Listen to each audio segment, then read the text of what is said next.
Welcome back, everybody. Alright, so my last video, I showed you guys all of my masks that have blood on them. Masks that my TikTok followers have not ever seen up close and in detail due to TikTok's very hard restrictions on fake blood. So, continuing with the theme of showing you guys some things that TikTok has not seen, to thank you guys that have come out and watched my videos over on YouTube as I am just starting, I want to show you guys something very cool that I've been working on.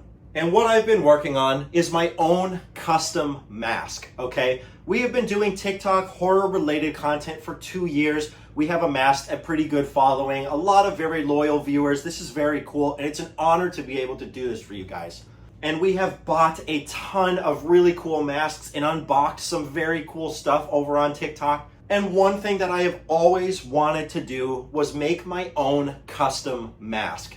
And my custom mask has officially started as of yesterday. The sculpture and everything, the creative process of making and bringing that mask to life officially started yesterday.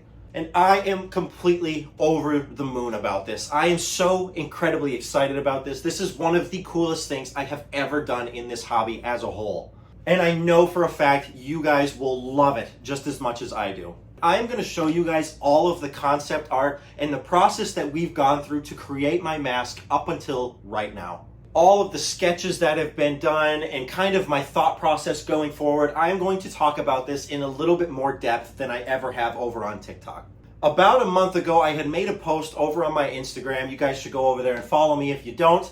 I made a post saying that I need an artist, anybody who is very artistically inclined, somebody who's got a very creative mind. Can you please reach out to me? I will pay you for your ability to draw and create some sort of concept art and put what's in my head on paper for me to see. And about 45 to 50 people reached out, with so many people being so talented and they really were so eager to work with me, but a lot of them just kind of missed the mark. Missed the mark of what I am kind of seeing in and of itself. What I have in my own head, I felt like wouldn't translate to a lot of people.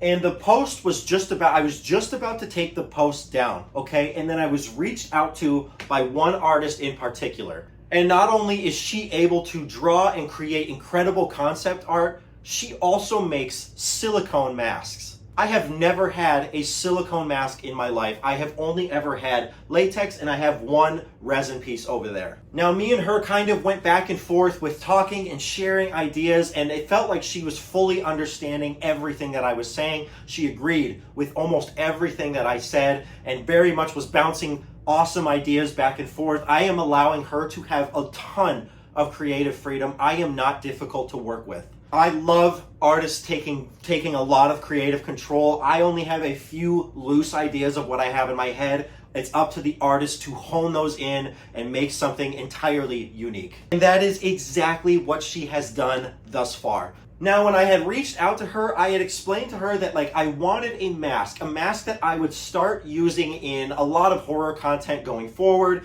masks that I would probably wear to conventions and things like that, something that is kind of going to be synonymous with my online presence, something that you will see this mask and you will think of it as me. I explained to her that I want this to have some of my personal facial features, some of my stronger features, such as my long nose, my very big handlebar mustache, things like that, okay? I told her that I wanted inspiration from Nosferatu, both the old and the new movie, and also inspiration from Longlegs, the makeup that Nicolas Cage wore, the Longlegs character. I also sent her masks similar to Ghost and other things like that, masks that I really like certain specific aspects about. So with the rough description that I had given her, this is the first concept art that she drew up, okay? It kind of has a crazier paint job. It kind of has a very, something that I never really discussed the paint job. I never really discussed the makeup and stuff. So this is what she came with just for kind of a launch point, all right? And immediately when I saw these three concepts that she drew up, I noticed right away the giant open-mouthed mustache version. As soon as I saw that, I was like, yes, yes, yes, yes. That is what I'm talking about. I want this mask to be able to express emotion very well, both through the eyes and also seeing my mouth. It's a very like interesting shape, and I think the giant like freakish whole like mouth bottom mustache is like a awesome and incredibly cool design. Now there was still a lot of tweaks to make to this, okay? There was still a lot of things to go. I had asked her, I said, can you put these masks on a character, a quick character design, just to kind of visualize what it looks like when it's being worn. And this is what she came up with. Now, this is incredibly cool. There's not even a single bit of this that isn't absolutely awesome. And I think she very well encapsulated like the expressive eyes, very clear emotions put into this mask. However, for me, that bluish white paint job just is not really my thing. That's not exactly what I'm going for. So I asked her, can you please tweak the paint job a little bit? And her being an absolute pleasure to work with and incredibly talented, she gave me a whole panel of different paint jobs that we can go through, giving me kind of a way to like steer the ship in this while she is pulling the creative weight. Now, in all these designs, immediately the one I noticed was the skin tone paint job, the grimy, dirty, heavily weathered skin tone paint job. It gives me more of like this like blue collar, like lumberjack sort of vibe, and that's kind of what I want to go for. This is how I look in real life, okay? And I want that to be exaggerated on a mask, on a character. So immediately I told her, let's hone in on the skin tone one. Let's start creating and working with that from the skin tone one. I had asked her, I said, can you put the skin tone one on a character? Can you put this skin tone version and help me visualize it a little bit when it's actually being worn in some cool lighting and stuff like that? And because she is insanely talented, because she is very good at what she does, this is what she created. This is incredibly loose. This is like a very vague description that I gave her with my ideas. I understand that it looks a little bit like Rob Zombie. It looks a little bit like Jonathan Davis, people like that. And that's okay. This is a concept. This is not how it's going to look. So that was a very vague concept art just to help bring this character to life a little bit, make it a little bit more real. The last tweak that we made when it came to the actual concept art was just the smeared mascara. That was something I always knew for some reason I wanted. I like the look of like the crying, and the mascara kind of organically, like in all these weird shapes, runs down the cheeks, inside of the face.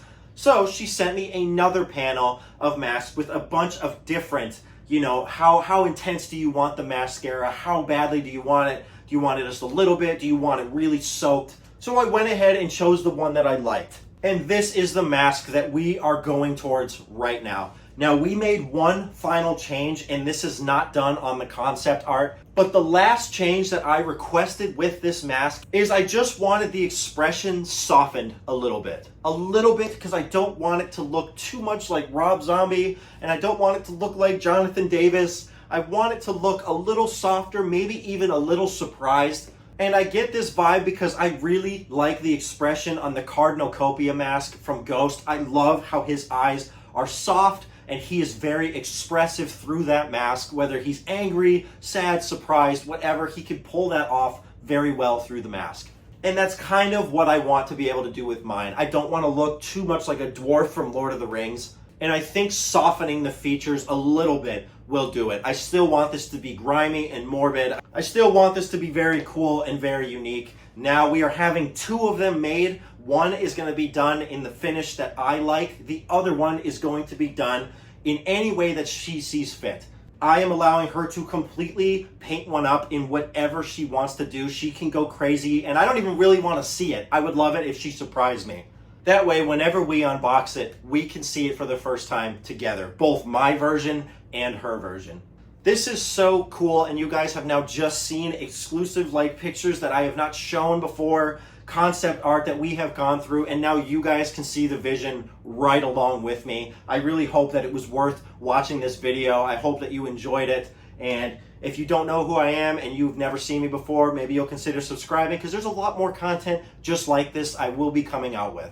I will make it worth your while, okay? There's a lot of cool stuff coming in the future. Have a good rest of your day, guys. I will see you next time.